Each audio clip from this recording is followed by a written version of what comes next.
Hey everyone, this is Felipe here.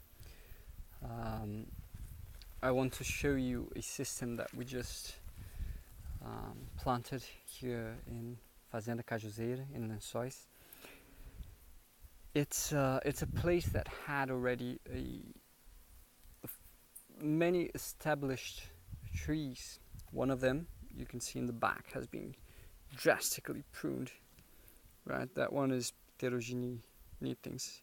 You might have heard me talk about it in other videos. It's a very important plant for us here because it produces a lot of organic material. We can prune it up to twice every year, and every year it gives us hundreds, maybe even thousands of kilos of organic material. After 2 prunings, because it produces a lot of organic material. And we already had some banana plants and a few other fruit trees. We've got a custard apple already producing, and basically banana plants and some pitangas and a couple of other young plants which are not producing yet. And this is what we did in order to enrich the place.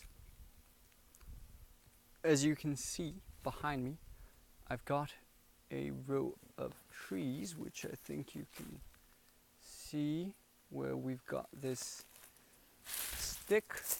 I'm going to lower so that you can take a look at it better. So we've got a nice bed of organic material, which is a courtesy of our friend that was pruned, right? And here we've planted more bananas. We've got this cajá, which is a plant for the Spongia genus. It produces a sour fruit, which is great for juice.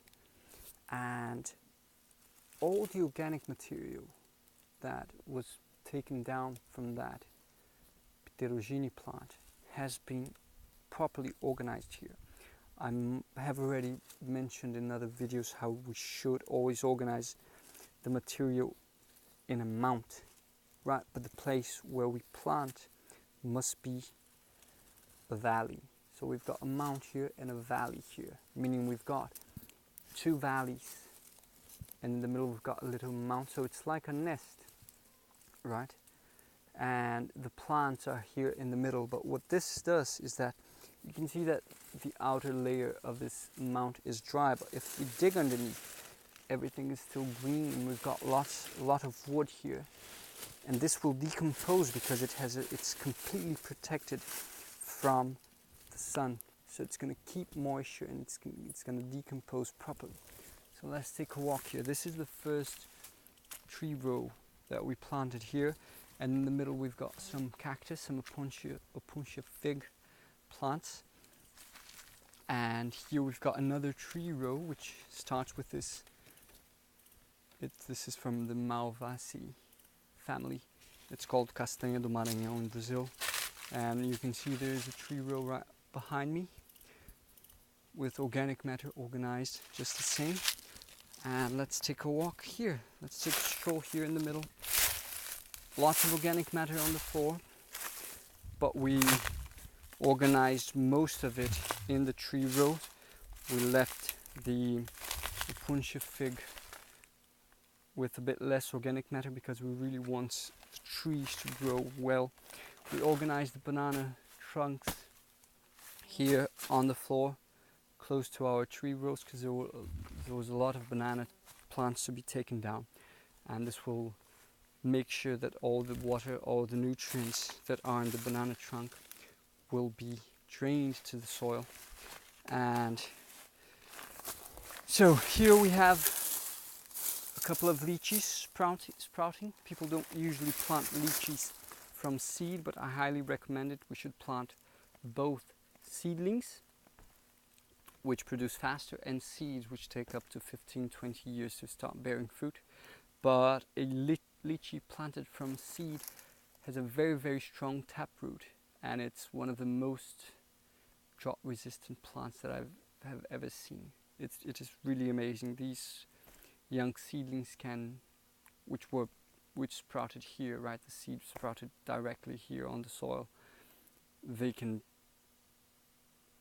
be without water for 6, 7, 8 months, and they will just stay as they are. They might lose a couple of leaves, but they will resprout gladly once they see water again.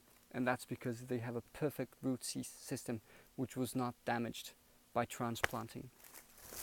So wanted to show you this. You can see the plant that was pruned. It's an emergent plant, and I left a few branches with leaves.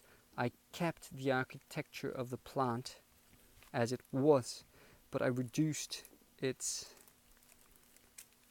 foliar area by probably, I cut down 90% of it, at least, probably 95%.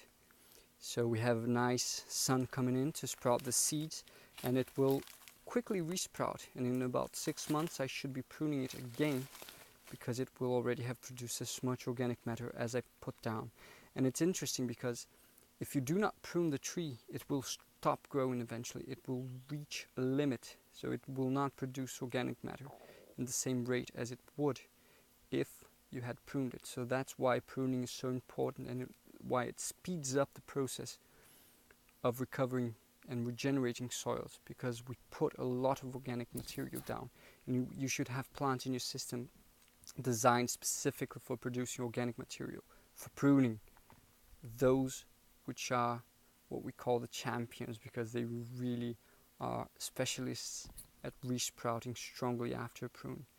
These are the ones that really regenerate your soil. So that's it. Let's prune the trees. Trees are not museums. They should be pruned. And let's recover our soil, boys. Check out the organic matter on the floor. Cheers. Thanks for watching. This is the Agroforestry Academy crew signing off.